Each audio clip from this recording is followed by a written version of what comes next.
Hello and welcome to a new episode of Talking Snooker with Phil Haig and Nick Metcalf. Once again, talking about the game we all love. We are indeed, and it's been a bit of a quiet time in the snooker world at the minute, but not in the old sporting landscape as a whole. And you've been enjoying some of that great sport over in Paris, haven't you, Nick? I have, Phil. Yeah, it was a special Olympics, wasn't it? I think we needed that after Tokyo, and I think we certainly got it. Yeah, and I did the games in two visits, and that second one, well, it incorporated the track and field, and I think that's ultimately the heart and soul of the Olympics. And being in that stadium with the noise, the atmosphere, the buzz, the lights. It was just, yeah, magic, really. Saw so many good races as well. This was the Saturday night, the last night of track and field. Some British success, some bronze medals, an amazing men's 800, brilliant women's 1500. Saw Jakob Ingebrigtsen. I know he's had his drawbacks and some big races he hasn't won and hasn't got right recently, but I saw his true greatness and next level, performing with my own eyes. That was special. Funny old men's high jump that ended up dramatically. So yeah, brilliant. I mean, Paris delivered, didn't it? I mean, we've just been talking off the air. IOC politics, and some things have to be worked out and ironed out, of course, as ever. But in terms of putting on a show, a lot of people saying it was the most enjoyable since London. And there's a frisson, isn't there? An extra frisson when the games is in our time zone. It means it's morning, noon, and night. It means it's pretty exhausting for us that work in the business, I have to say. But when you don't lose some of it in at the night, there's not the reflection time. You feel you're sort of living and breathing Olympics. So I have to be honest as well. As much as I loved it, a little bit of a relief it's over too. Yeah, I thought that working wise sort of took over our lives for a while, but in a really fun way. Obviously, it's so rare. It's just like what's make it so special. But yeah, really enjoyable. Get back to some normality now. Yeah, I watched that in Brixton run in the 5,000. Mm. I mean, I'd just done a park run that morning, which is 5K, Oh, and I was quite pleased with my time. And then you see someone do 5 kilometers in 13 minutes, 13 seconds, and they're just superhuman. I can't even yeah. imagine it, even though I've just seen it happen. But I think sometimes you need to put sort of normal, real life people next to these people to really get a gauge on how incredible they are, because it's hard to even imagine running that distance that quickly, but he did it very impressively. But yeah, no, brilliant games. Really enjoyed it. Loads of wild stories going on. It Mm. seemed very entertaining on and off the track. So yeah, no, really good. Wild stories, emotional stories, the human interest, of course. And you teed up a nice one there, reminded me of the part one element. Georgia Bell that won a Mm. bronze medal. I mean, she did have success, and she was a distinguished runner earlier in her career. Sort of took time off, as I understand, then sort of resurrected it a bit through park runs, and sort of realised, I'm pretty good again. I think I can, maybe go for it again. Found the right coach. She's actually the daughter, interestingly enough, of Andy Bell, very good Channel 5 news reporter, and won a bronze medal at the Olympics. And that's what's great about it, just the human elements, the stories.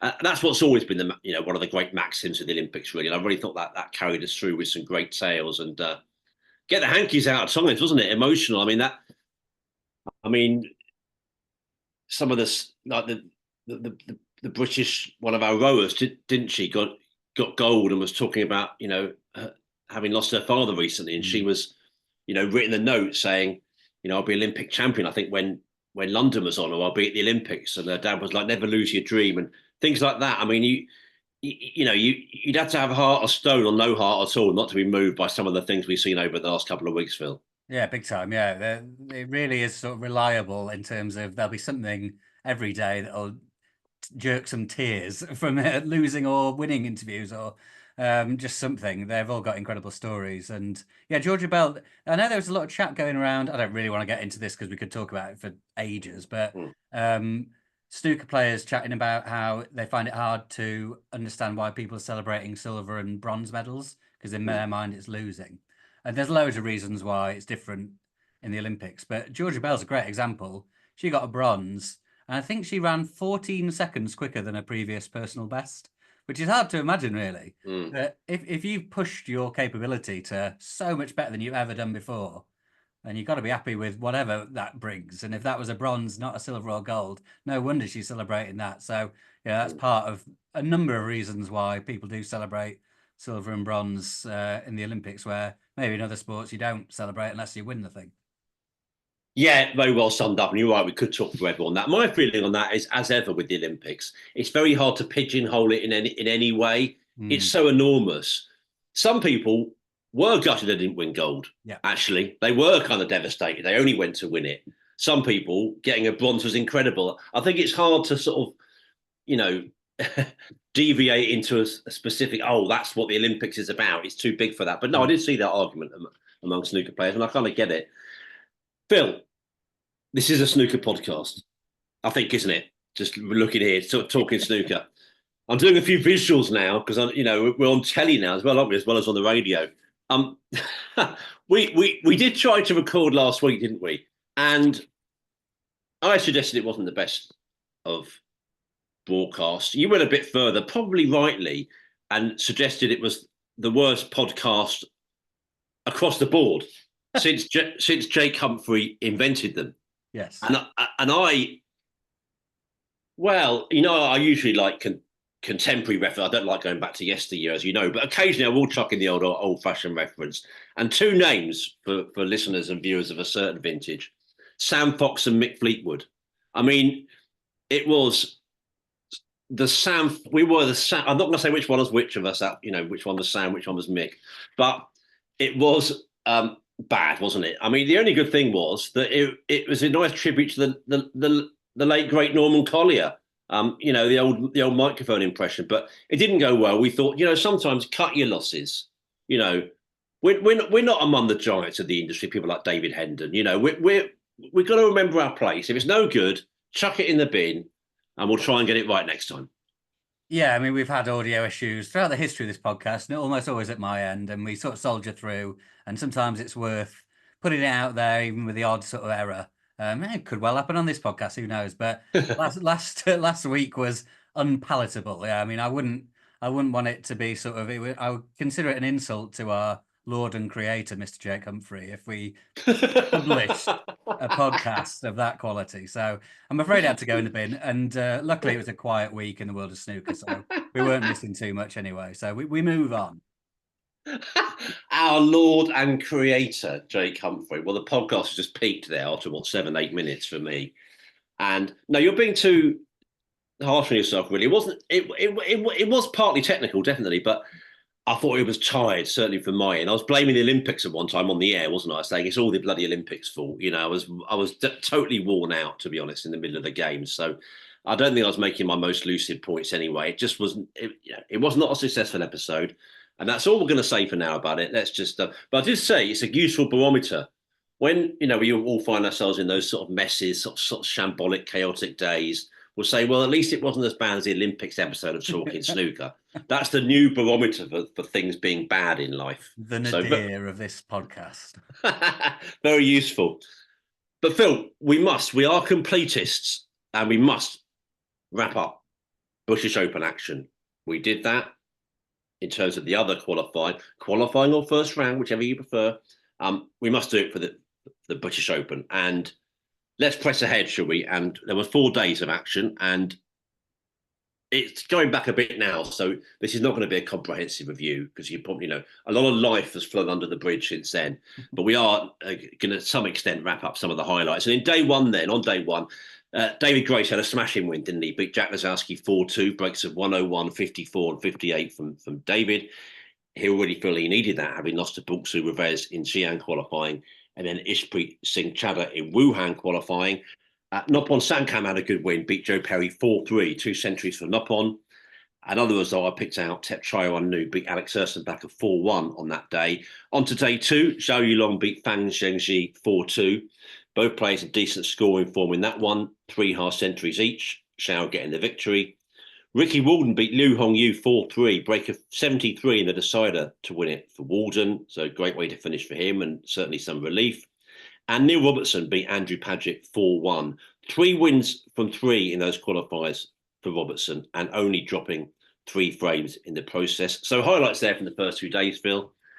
Smashing win for David. I know we mentioned it with Ollie Lyons, and we'll talk about later as well. It was a great guest when we were last on air. And he'll feel he needed that. And to beat Lisowski, I was looking at their head-to-head, first time in 8 years. And as for Robertson, you've expressed it very well on here, and so have other people, learning people in the game. That is a guy that means business. Yeah, definitely. Yeah, he looked very, very strong. He was playing players that you'd expect him to beat, but that was the problem last season or so. He was losing to players you'd expect him to beat. So as long as he's knocking them off and doing it so comprehensively, then he'll be feeling good about himself. And yeah, great win for David Grace, and after a very sticky start to the season. So impressive. Shame for the crowds in Cheltenham for the British Open, because that's the Southski's home event. So he'll be upset to miss that. But yeah, that's what happens if you lose qualifiers. Second 2 days, big win for Stan Moody. He had an impressive qualifying stint. He beat Stevens in the previous one, didn't he? And then beating Joe O'Connor 4-2. So Stan's clearly been working hard over the summer, moving on, pushing on this season, which is encouraging. Stuart Bingham had a good win. That's a tough first rounder against Hager Kwang, who, one of the most impressive newcomers last season. I think he was Rookie of the Year, wasn't he? But Stuart found some form to beat him 4-3, so good win for him. Who else? Marco Fu in action. He's so far down the rankings, but he's such a good player, so it's always nice to see him do well. Good win for Anthony Kowalski, I thought, against Daniel Wells. So new pro. He looked all right in Championship League. That's first, the first effort on as a pro. Then in this hat trick of qualifying events, he drew Judd Trump twice. So thanks a lot for that. I'm sure he'd have been thinking, but his other one was against Daniel Wells in the British. So that becomes quite a big match, really, because you're not going to get much change out of Trump. So he did very well to win that 4-1. So yeah, impressive stuff from the new Polish player. And you talked about 3 wins from 3 for Neil Robertson. There also is for Sunny Akani. He beat Fang Jingji in Xi'an, Tom Ford in Wuhan, and then beat Daniel Womersley 4-0 in the British. So lovely return to the tour for the very popular Thai player. So impressive stuff from him. Liu Hushan 4, Anthony McGill 0 stood out to me. That's a bit of a stinker of a first round in this FA Cup style draw. There weren't too many of the real sort of heavyweight mad first rounders. I know we had Selby against Murphy one year, but Liu and McGill wouldn't expect to play each other in the first round of tournaments. So hard one for both of them, but Liu beat him 4-0. Very, very good. And finally, the other one I noticed was a new player from Pakistan, Haris Tahir, who he's only played 2 games so far on tour, but he's won them both. Beat Jamie Jones in the Wuhan, and then he beat Dean Young in the British Open. So encouraging start for him as a professional. No, really good. Yeah, I noticed that as well. And, well, some podcasts and broadcasts put curses on players. We put charms on players. Ollie Lyons won as well. He beat Lei Pei Fan 4-3. Breaks of 116 and 94 in that win from Ollie. And did you mention Dave Gilbert there? You certainly flagged it up on social media. Very good flagging up from you. No defeats yet for Dave this season. 11 matches, some of them short in the Championship League, of course, but he beat Dylan Emery 4-0 to continue his good work. So his last defeat would have been at the Crucible. And as you say, Stan Moody, that was a cracking win from him. He's in very good scoring form in that win over Joe O'Connor. A player, as we know from his appearance on here, not short of confidence, and he's backing that up there with a good win for sure. So we're looking forward to the British. It's as you said, that FA Cup style format should be a cracking tournament, always covered so well on ITV, and a real strong part of the early part of the season. And it's only next month now, Phil, that the tournaments, spring up here again. Where we are in the UK, you've got the English Open, then the British Open. So that's back-to-back tournaments. But of course, we've got some big old events before that, folks. And we'll look ahead to Xi'an soon, and with Saudi to follow. So we really feel like we're now heading right back into the heart. The Olympics is over. Quite right, I think, not to have anything big in snooker. I always think when there's any big sporting event during the Olympics, or big-ish, I think you're going to be overshadowed there. And I think we'd have been no different. So the games is over, and now snooker right back into our lives. But I tell you what, Phil, should we move on to an event that has taken place, and that's the US Women's Open at the Ox Billiards Club in Seattle. Well, the irrepressible On Yi is champion of that event, and it's her 21st ranking event title. Brilliant effort from her. And we are saying off the air, didn't drop a single frame, beat Annapurna Ramachandran 4-0 in the final. Dominant performance, highest break in the tournament as well, a 90 in the round robin stages. So that's the way to win a tournament. I was saying to you, I didn't see an awful lot live, but I did catch up with some of the sort of recorded parts of that tournament. Our good friend David Burney doing a good job on commentary as ever, as charismatic as he always is, and well staged event. And that club looking the part in Seattle as ever. And on the E, I mean, you run out of superlatives. That's to not drop a single frame in any tournament is just a marvelous effort. Yeah, definitely. Yeah, just the concentration it takes. But yeah, some great breaks in there. I know in the final she made 3 half centuries in a 4-0 win. So yeah, very impressive. She's been one of the best female players in the world for some time now, and she continues to be. But yeah, great to see Ramachandran in the final there because she beat Mink in the quarters and then Kenna in the semis to get there. So no mean feat at all. Only 22 years old from India. So yeah, great to see a young player from a country we don't see too many representatives from at high-end snooker. So yeah, looked like a great. It always looks good over there, doesn't it? In Ox, it's a real lovely looking place. So yeah, another successful tournament, and I'm gonna make sure I call it the winesellers.com US Women's Open, just in case they're listening and they want to send us some wine. It'd be no good for me, but yeah, you might get a few bottles. Yeah, the winesellers.com US Open. By the way, while we're talking about sort of branding and marketing, all those things very important. The posters look brilliant. I love the sort of way the tournament was branded. It really is looking the part there. And of course, Matt Hewitt, we should say, taking his usual brilliant photographs and his great salesmanship of the event generally. And let's just quickly go through the results then from the quarterfinal stage to put you in the picture a little bit more. Yeah, you mentioned that win for Annapurna Ramachandran against Mink Nutra. A hell of a win, 3-2 there. Won it in a decider. On Yi beat Francis Sio 3-0. As I say, on Yi not dropping a frame all tournament. Rebecca Kenner saw Melina Ortiz 3-0.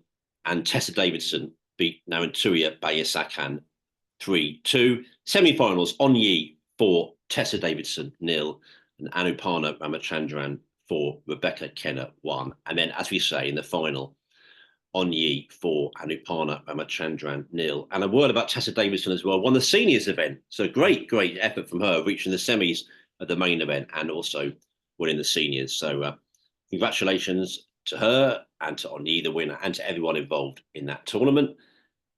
And Phil, we have another bit of news that we must report, and that's concerning snooker's new 4th major coming in Saudi Arabia. We know the format, don't we, of that event, and it's not exactly much of a surprise. We knew unless they had the biggest venue in the history of sport, there would have to be short matches to some extent. That's what we're getting. Certainly early on, rounds 1 to 3, best of 7 frames. Rounds 4 and 5, best of 9 frames. The last 16 to the semis, best of 11, and the final, best of 19. So final traditional, and to some extent before that traditional, but early on, it's obviously short. A lot of tournaments are short, but obviously it feels funny to some extent with the riches on offer. And it's one of those where you think, oh, they'll be over quickly. I think there'll be some long old matches. There'll be some scraps early on, Phil. I think maybe some of the players a little bit further down the rankings, they'll be so anxious not to get off to a bad start in those matches. Go a frame down, 2 frames down, you're in real trouble. So I think we're going to see some, we've all seen best of 7 scraps. I think we're going to see a number of them at this tournament. Oh, big time. Yeah, it's going to be edgy. It's going to be intense. And of course, those earlier rounds, they're the players at the lowest reaches of the rankings as well. So I suppose, they're all good players, obviously, but their frames are likely to go longer with fewer big breaks. And with, like you say, the money on offer, it's going to be it's going to be edgy, and there's going to be some long ones. It makes me think of that first British Open when it came back on the calendar and their best of 5s, and you're thinking, oh, they'll be rattled through. But when the format's so short, people almost play not to lose rather than play to win. Sometimes they know that mistakes are so costly, and obviously people are used to playing best of 7s, more often than not nowadays, but not with the kind of money that's going to be online there. So yeah, you're right. There's going to be some long ones, and it's going to be really interesting to watch as it gets through to, effectively like the Judgment Day situation that we have at the Worlds in the UK. That's going to be fascinating with 8 tables before the top 16 come in. Yeah, I mean, we've spoken at length about sort of the issues around Saudi Arabia and going there. I'm sure we'll do it again before the tournament starts. But in terms of the play and what it means to the players and the rankings, money on the line, it is going to be really interesting. It certainly will. And yeah, we're going to create a lot of interest, no doubt. We'll talk about it extensively on here coming up. Of course, that's right at the end of this month, isn't it? And then into September. Before that, of course, we got the Xi'an Grand Prix. So as I say, tournaments coming thick and fast now, and we'll look ahead to that in a couple of moments' time. We should say you are listening here to the Talking Snooker podcast with Phil Haigh and Nick Metcalf. Not just audio now, but visual, Phil. So I can wave to our YouTube listeners and say, we are getting them in drips and drabs, and we're not going to break into the barb, figures anytime soon, but a couple of hundred and more now, a couple of hundred and change for our Ollie Lines episode. So people are watching us and following us through that format. And you can look at subtitles. And genuinely, me joking aside now, we have had listeners, some from overseas, but not just overseas, saying, that would help. So that is an element. I think that is important for some people. People tell us that. So we are pleased about that. So however you're watching and following us, you're as ever most welcome. The Xian Grand Prix, Phil, underway soon, taking place next week. We look forward to it. And it's in a very special city, and it'll be a top setting, I'm sure. And we've had details of broadcast arrangements, haven't we? We did wonder whether it was going to be on television. We now do know it's going to be on Matchroom. It's going to be available for free. And we're going to have Stephen Hallworth and Fergal O'Brien calling it, getting my American sporting head on the head of a big autumn. They don't commentate on action in America, they call it. Yeah, we're looking forward to it, aren't we? I mean, we talk about action over breakfast again, over cornflakes, as you say. Lot of all the big players, all the big matches, thick and fast. New event, new venue, should be a cracker. Oh, definitely, yeah. Yeah, I don't know about how that coverage arrangement came together. We just had that announcement on Monday. It's just a few days beforehand. So, yeah, I hope it gets the coverage from over there that a tournament that size warrants. I hope we see a bit of the city, maybe, probably not, but at least a bit of the arena and see how it's set up over there, because it can be should be interesting. It's big money. What's the top prize? Got it here, 177,000. So it's straight in as one of the biggest tournaments on the calendar. But yeah, it's Matchroom Live for free. So hopefully there's not too many complaints about that. You don't have to pay anything extra. And Fergal and Stephen, yeah, I mean, 2 great commentators, 2 relatively new commentators. I don't think either of them will have done much leading. I guess Stephen more than Fergal on the Championship League and stuff. But yeah, looking forward to hearing those guys explain the action in Xi'an. Yeah, it really kicks off now. I know we had the Championship League, the usual slow burn at the start. Shanghai, huge, but non-ranking. Now we got this followed immediately by Saudi. It's meaty stuff as the season really gets going. Absolutely right. Good way of summing it up. And we've got some interesting matches, haven't we? Perhaps we'll sort of pair up and I'll talk about a few of them, then happily pass to you, sir. Kyron Wilson's got Haris Tahir, as you've been mentioning, very good form from Haris Tahir so far this season. What a test for him against the world champion. Talking about what a test, same thing for our newest friend of the podcast, Ollie Lines, playing Zhang Anda, who, of course, such a star last season, hasn't really done an awful lot in the early stages of this season yet. Jack Lazowski, Joe Perry, that's a nice game. Last match was a 6-5 win for Joe in the semi-finals of the Welsh Open in 2022. Ronnie O'Sullivan's got Wang Yuchen. That'll be the first meeting between those two. And, well, got to do one, Phil. Got to do one. Mark Williams, Mark Davis. If you haven't looked it up, we haven't done one of our very popular first meetings for a while. We did actually last week, didn't we? I've got to say, it was a fiasco of an episode. I feel a bit sorry for you. Do you know why? Because you got that bang on. Was it Dot and Stevens? You got it right, didn't you? I think Yeah, you. I I can't think it remember who it was. was. I think the year was 2000. I think it was those two. You got Mm. it right. So I've got to say you're a bit unlucky there. But I've given you your dues now. You've got to believe us. You did get it right. What about Mark Williams, Mark Davis then? Oh, earlier than that previous one. 1997. Again, pretty good guess. 94, the Benson and Hedges Championships. They've been playing for 3 decades. So Yeah. you might know each other's game by now. Who knows? Yeah. But lots more highlights as well. I'll pass over to you for the first couple of days. Yeah, I mean, yeah, Ronnie O'Sullivan in action is going to be interesting because we hadn't seen him since Shanghai and heavily defeated by Judd um, against Wang Yuchen. I mean, big task for him there. We'll see how he gets on. 27-year-old representing Hong Kong now, I think. Yeah, and there's some good early round ones. So we've had the qualifiers, but so these are second round. So you expect them to be decent games. But yeah, Jordan Brown, Dave Gilbert, Jack Rosowski, Joe Perry, very nice stuff. Artemis Zhizhins he's got over there. He's got a test against Liu Xi'an. That's going to be interesting. Oh, I've not actually looked at this first meeting. I don't know if you have. That Stevens against Day could be an interesting veterans from Wales there. Robertson against Yuan Shijun. That's going to be a test of what we said is Robertson's good early season form. Tep Shire against Zhou Yilong. Very nice. So yeah, there's plenty to look forward to there. As the tournament progresses. Yeah, for sure. I haven't looked. I'm not going to guess. Sick of getting things wrong. Judd Trump's got Mahei Long, and that's the way Judd will kick off his tournament. Ding Junhui, always a big deal in China, of course. Got Alfie Burton, big game for Alfie.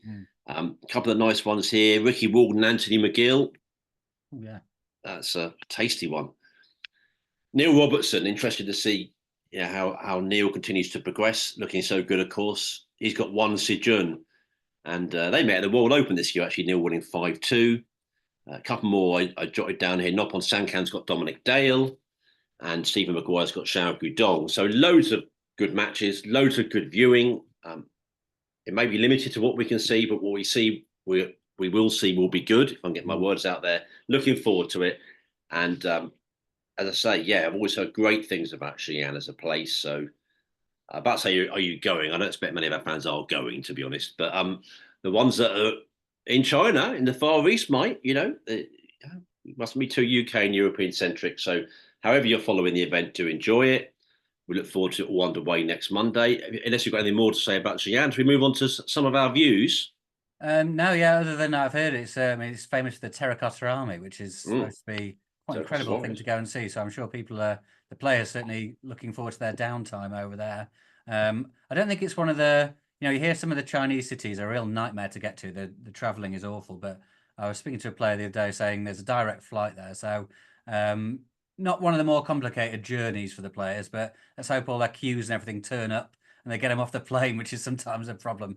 But yeah, no, it's another great addition to the calendar. China came back with a bang and then it continues to improve, actually. I think there was some doubt over how it would return after COVID and the match fixing scandal and everything. There were some worries about it, but the sport's in rude health over there. So looking forward to this new event joining the party.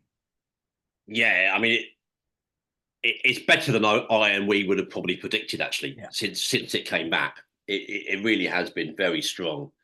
Tentative, of course, after what happened, that big gap during the pandemic. But yeah, it really has come back strong. Yeah, in a sort of that sounds a bit mean, but in a kind of sort of sadistic way. I've enjoyed those videos over the years of them planes, trains, and automobiles. It's been chaos, hasn't it? Some of the times getting to some of those events in China. I mean, but you're right. They won't have this problem this time because Xi'an is one of the most sort of accessible cities and places generally in that vast country.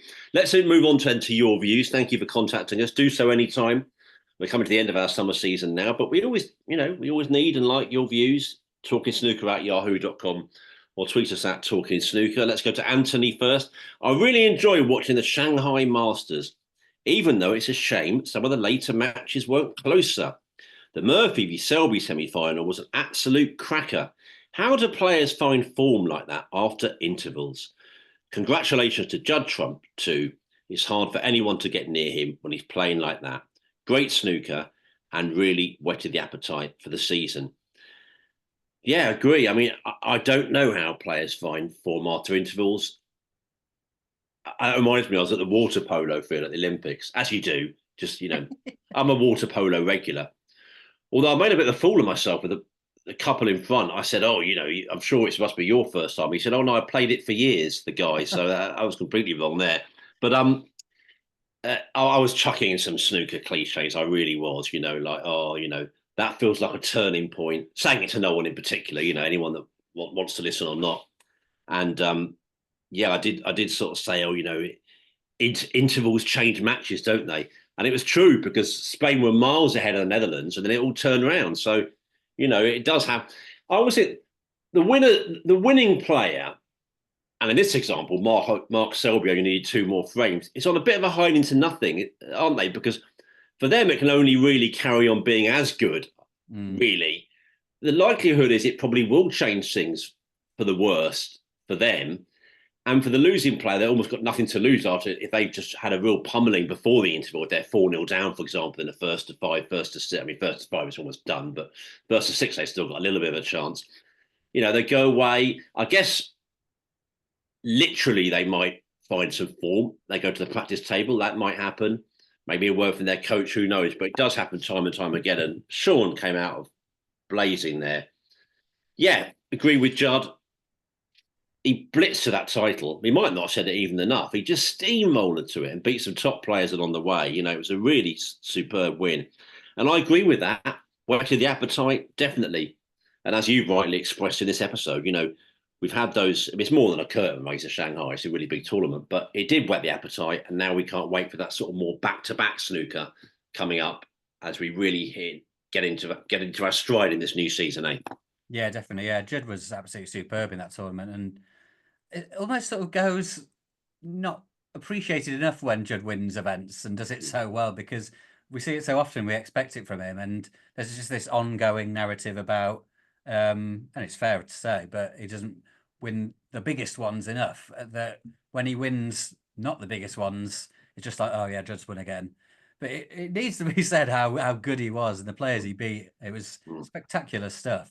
And maybe doesn't get the credit for it that he deserves, because it's not easy to do, however good you are. He really sort of dominated what is an incredibly hard tournament to dominate. Although Ronnie O'Sullivan's been doing it for some time now, but he's Ronnie O'Sullivan. So yeah, that was superb. And yeah, the intervals are fascinating. I don't know if it's one of those things that if you actually did a study over the season, maybe they don't change as many games as you think, but when the ones that stick out in your mind are really sort of memorable. So it gets in the head that they really do turn things around all the time. I'm not going to do that study, so it's pointless me saying it. But it might be one of those things that people say, if you make a 147, that knocks you off your game, and you could it could damage you later in the match. I think that isn't actually true, but when you remember the ones that does happen, so it might be one like that. But yeah, there's certainly plenty of examples of intervals spinning things around. And I'm sure there will be in this week to come in Xi'an. Definitely. And well, the aforementioned Neil Robertson is the subject of our next bit of correspondence there from Rob, who's got a question for us. Yeah, he says, Neil Robertson looking very sharp so far this season. What do you think his chances are of winning a tournament soon? Pretty good for me. He's on his way back, isn't he? It's hard to say. He's not really had too much of a test this season. So we'll find out very soon, because he will get tested in the upcoming tournaments, how back to his best he is. It's not as easy as flicking a switch, but he's working really hard. He's picked up some wins, and he's going to be right in amongst it, isn't he? There's so many big tournaments coming up. I wouldn't be surprised at all if he wins this season. I wouldn't be surprised at all if he wins before Christmas. So yeah, his chances are as good as a handful of the best players in the world, which in my mind, he still is one of those. Yeah, I can't answer that really. You expressed it very well. I was thinking in my head, sort of separating it a bit and thinking before Christmas, every chance. The only disclaimer I'd put on that is I'm not sure this is the exact timeline, but it feels like the start of sort of Neil's bad period, which got much worse, was when he was not winning tournaments. When we all maybe a couple of years ago, he kept sort of getting to semis, and I think I remember you saying it very well at one stage on here. Oh, Neil's favourite for this, and he sort of didn't win them. It was unusual. He lost those sort of semis, so it might have a little bit of scar tissue's a bit strong, but a little bit of I need to get over the line. He'll need to do it again. I always go back to that Selby one. I think because I was there, that English Open he won in Crawley, and I didn't sort of realise it had been so long. I mean, it wasn't an immense wait. It's just these guys, something like 18 months or 2 years since Mark had won the tournament. And Neil needs one of those, I think. And then it'll go back again, I think. Anyway, he's too good. He's just too good. I You think it don't was two lose. seasons ago, wasn't it? He got to sort of three home nation semis, Yeah. and I think a lot of the big names had fallen. It was just like, oh, Mm, he's massive odds on it, and then yeah. lost them all. It was odd. Mm, So yeah, no, I get what you mean, and that's what's happened with people like John Higgins, and mm. they're sort of unbelievably established winners. You just get a bit of jitters towards the business end sometimes. It can sort of linger for a bit, but I agree, it's too good for it to linger for too long. I would say so. Yeah. So we look forward to how seeing how Neil gets on in the months to come, and of course in this new season, still new season, I think, which as we're saying is stepping up a gear in the weeks and months to come. On to Ryan now. Like you guys, I've been enthralled by the Olympics. I know it's a point you've made before, but I'm struck by how rarely some of these sports are on television outside the games, and how lucky we are as snooker fans. Yeah, amen, Ryan. I mean, the way I've said it, and again, the Olympics is so rare, you can easily get caught up with, oh, this is what's happening this time. This feels different. It's probably not different. I've had the thing, oh, people are getting into sports a lot, lots this time. They probably do every time. And look, I think there's a balance to be struck. I'm not suggesting now that, some of the sports we've absolutely loved watching over the last, couple of weeks, like BMX, people say how much they enjoyed that, how thrilled they were for it. I'm not suggesting that if BMX was on every other Saturday afternoon on television now, it would get a good audience. I don't think it would. But the way I think about it is it would be good if some of these sports are on more than never. Yeah. It would be good if we didn't have to wait another 4 years to see them again. And I think we all have intentions. I'm very much one for loving all sport, but I think you quickly get back into the pattern of following the sports you love the most. Of course you do. But no, listen, what you say about snooker is right. I mean, some sports would kill, absolutely kill for, I say a quarter, probably even a tenth of the number of hours we get as snooker, as snooker fans to enjoy. I mean, I'm just thinking, I think ITV to their 6 events and now it's five or so, I think it's six. BBC have three plus Welsh that's available on their digital services for free. We have the other events that used to be on Quest and now on that new channel that doesn't quite come to in the moment that we see in the afternoon, sometimes the evening for free. There's so much snooker available. Matchroom next week, and we're just lucky. We are fortunate. We don't always appreciate it, and that doesn't mean we should, be complacent if suddenly various things we've always enjoyed are taken away. We shouldn't then say, wait a minute. But also, we've got to realise and check out our privilege and how much we see. So, yeah, totally agree. But I know it's not quite what you were asking, but I would like to see a bit more of those sport. I know grandstand and roller sport had their faults going back, but it feels like our sporting diet was a little bit more varied. Whereas now, I know you can pick and choose what you watch these days, but maybe it's just because football's so dominant. But I like to think that we see those sports more than once every 4 years, Phil? Yeah, I was going to say that similar to Grandstand or even those magazine shows used to get like Trans World Sport and things like that. Maybe they do exist, maybe I've just not seen them, but I don't think we get these shows where you just get a little snippet of everything. You sort of have to delve into one thing. And I think that's what's great. That would be great for Olympic sports where you're shown little bits of them. But yeah, maybe they do still exist now. I'm just not watching them so much anymore. But yeah, no, I mean, there's things that I can't stop watching the Olympics. Like the triathlon, loved every second of that. And then I think, oh, I'd love to watch more of that, but am I realistically going to do it? Don't know. I think that when you follow a sport as close as we do with snooker, say, um, you're so locked in all the time. When you get back in the season, you find when all your great intentions of watching some more gymnastics that you'd like to do quickly ebb away when you get back into your usual routine of, as you say, the snooker and football, and then what else you can fit around. So yeah, no, I agree though with the point that Ryan's making. We are very lucky, and it comes up often, doesn't it, around the BBC events? They get a bit of stick about the coverage, and oh, why is it only on BBC Four and things like that? I mean, come on, we're all right for snooker on the BBC in general. Pretty lucky, I'd say. So Ross Harmer here, great podcast paying tribute. Oh, this is a while back now. Great podcast paying tribute to Ray Reardon, an excellent insight into Ray in his early career. The man definitely oozed gravitas. Well done, Nick and Phil. Well, thanks, Ross. And yeah, oozed gravitas is right. Yeah, tremendously sad time. And we just joined in there. Everyone in the snooker community paying tribute to Ray, and who deserves all the tributes that anyone can muster.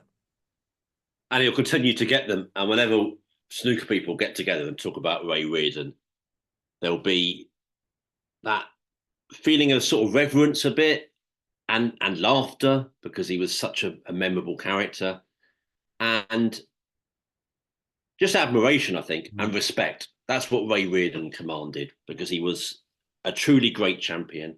He had gravitas. My God, the word could have been invented for him.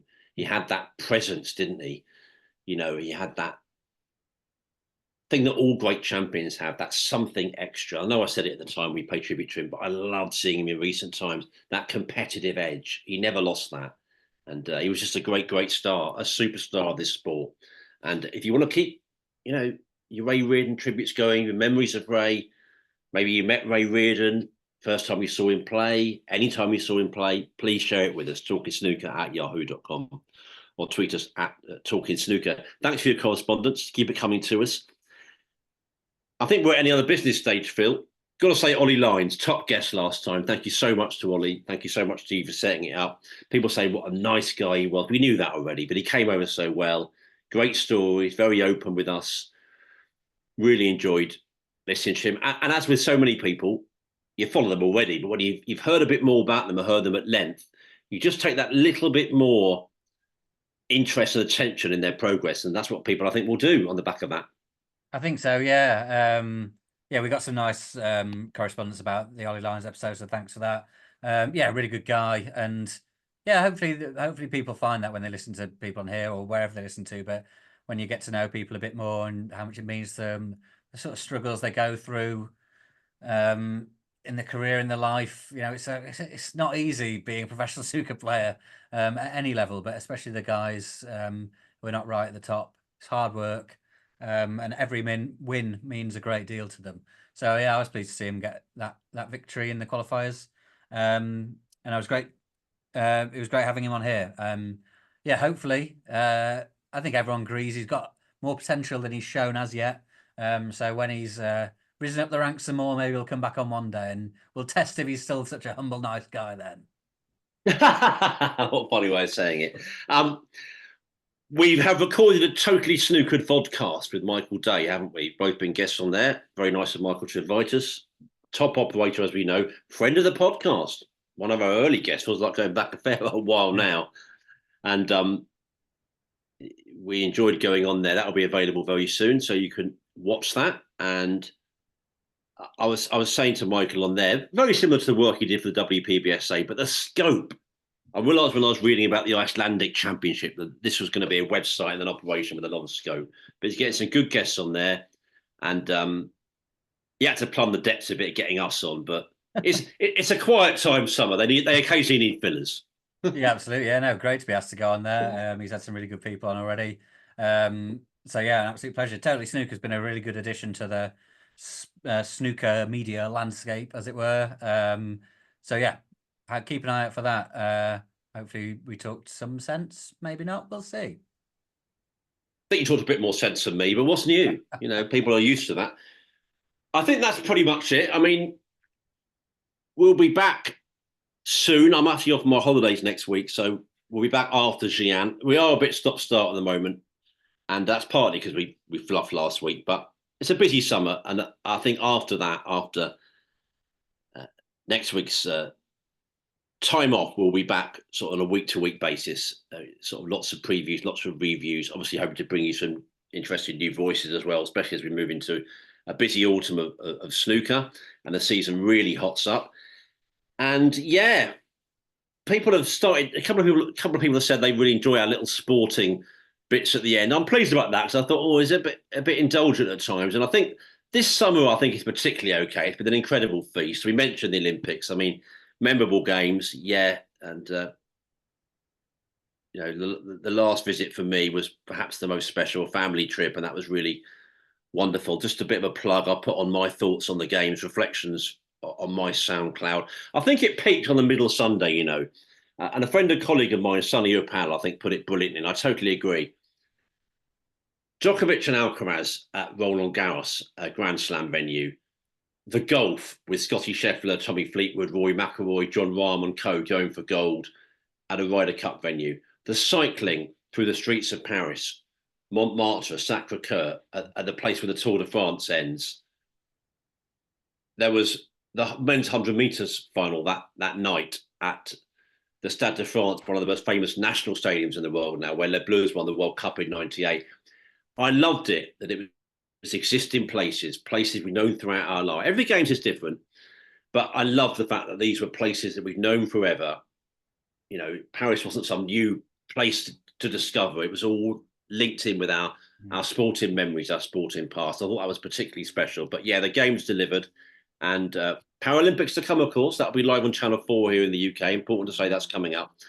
But yeah, that was something very special. And now snooker, right back in our lives, Phil. Xi'an to come. And just looking forward to seeing a lot of the sort of star players next week. And over cornflakes or your breakfast of choice. Maybe Weetabix, Cocoa Pops. Is that still a going concern? I think it still is. I believe so. Yeah, we're not sponsored by cornflakes. Do whatever you want. Yeah, I was. I really enjoyed this Olympics. I thought it was excellent throughout. So many highlights, so many emotional moments, like we said earlier. Very enjoyable. Less enjoyable was the return of the football season. I watched Barnsley play Mansfield Town on Friday night. Losing at home, yeah, it was a low point to start the season, but the only way is up from there. You went live? No, it was live on telly for some. Oh, it was live on telly. Oh. Yeah, for some reason, Sky Television decided to broadcast that. But yeah, fine. That was the first game I've ever watched with my son, so that was quite nice. But again, he can things can only get better from there. But yeah, it's going to be, there's no rest for the sporting wicked, isn't it? The Premier League starts on Friday night with your team, so it's go. Yeah, it's the unwanted guest at the end of a thrilling party, really, isn't it? It's got to be said. It really is. It's not welcome. My dad always said September start. I know it's not realistic. It's not remotely practical. You can't have a September start. We wouldn't be able to fit the season in, but spiritually, I've never really liked August football. It's silly season anyway, as they call it. It's hot, very hot. Often, certainly is at the moment here in the UK. It's holiday time. Yeah, of course, I watch the early game because you just do when you're into sports, so don't you? But yeah, September for me is when the season sort of spiritually gets underway. But there we are. We actually did a half good episode there, didn't we? I think that was okay. After the aberration of last week, people said we should put it out maybe as a sort of bloopers. We might do that. Dennis Norden is not with us anymore, of course. I mean that it could have been a good contender for It'll Be All Right on the Night. That's one for the teenagers, Phil. Another Norman Collier earlier, and It'll Be All Right on the Night. That's going back a while. Yeah, I mean, and unfortunately, there was just a lot of silence while my internet didn't work. So I'm sure there were some funny bits while you were sort of desperately filling, but also some not very funny bits where it was just me just intermittently sort of going. So maybe we could put it out when we retire. Well, the funny thing is, I think it was a sign of my tiredness and not being on the best form generally, but one stage when you weren't there, and I said I can talk for England, Scotland, Ireland and Wales, so could you. No problem with talking at all. It's one of my gifts. But I didn't like it when you weren't there. I was like, I just like, oh, God, it's like, I'm just sort of filling here, desperately scrabbling a bit. So, no, it wasn't great. Never mind. We can only sort of try and get it right the next time, and I think we have. And we shall go, shall we, and say, Xi'an, enjoy the action, everybody. Should be a cracker next week. Keep your thoughts coming. TalkingSnooker@yahoo.com or tweet us at Talking Snooker, and we'll be back to review it after and look ahead to Saudi. So busy episode to come next time. And the next two winners, Xi'an and Saudi, they're all important events, but these next two, there'll be some celebrations done because these are key ones, eh? Yeah, go. If you can hit some form in the next 3 weeks or so, 3 or 4 weeks, then you're set for life money wise. It'd be great.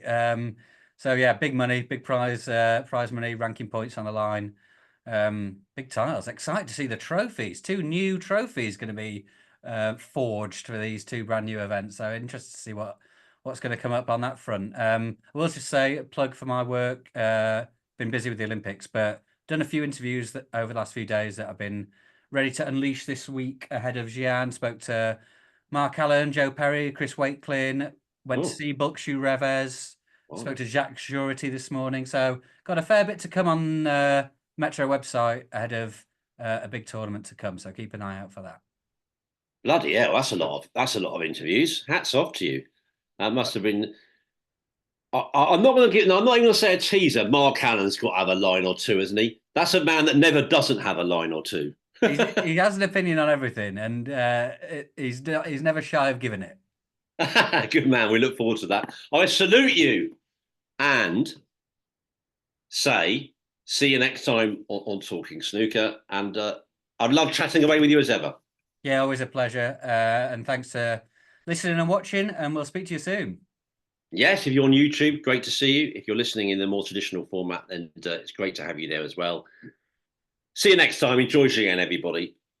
From your old friends, Phil Haig and Nick Metcalf. Cheerio.